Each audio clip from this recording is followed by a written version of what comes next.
चंद्रकला चौथी पुतली की कथा। चौथी पुतली चंद्रकला कहने लगी, सुनो राजा भोज। राजा विक्रमादित्य अपने दान के लिए बड़े प्रसिद्ध थे। अमरपुरी नगरी में एक ब्राह्मण रहता था।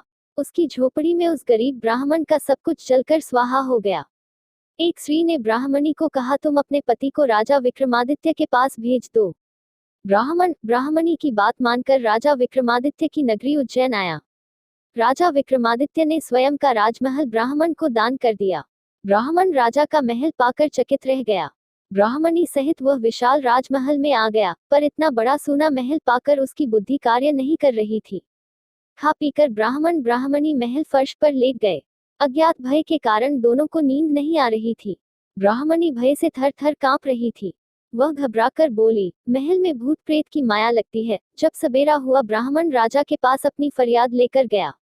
उसने कहा, अन्नदाता, उस महल में प्रेतों का निवास है, आप उसे वापस ले लीजिए। राजा बोला, दान दी गई वस्तु वापस लेकर मैं पाप का भागी नहीं बन सकता। तभी महामंत्री ने उठकर कहा, राजन, आप इस महल का मूल्य देकर वापस ले सकते हैं। राजा विक्रमादित्य ने यह स्वीकार कर लिया।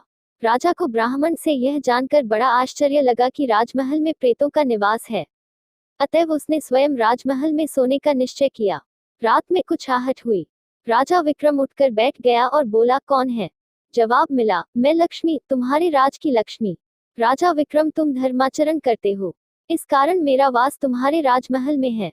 लक्ष्मी राजा विक्रम के सामने आ गई। राजा विक्रम ने उसको साष्टांग प्रणाम किया। बोली, राजा विक्रम, हम प्रसन्न हैं, क्या चाहिए मांग लो। राजा विक्रम बोले, आपकी यही आज्ञा है देवी, तो मेरा महल छोड़कर मेरी प्रजा के घर घर में धन की वर्षा कर दो। लक्ष्मी तथास्तु कहकर अंतर्ध्यान हो गई। उस रात उज्जैन नगरी के घर घर में धन की वर्षा हुई। राजा विक्रमादित्य की प्रजा धन से परिपूर्ण हो गई। गरीबी का नामोनिशान मिट गया।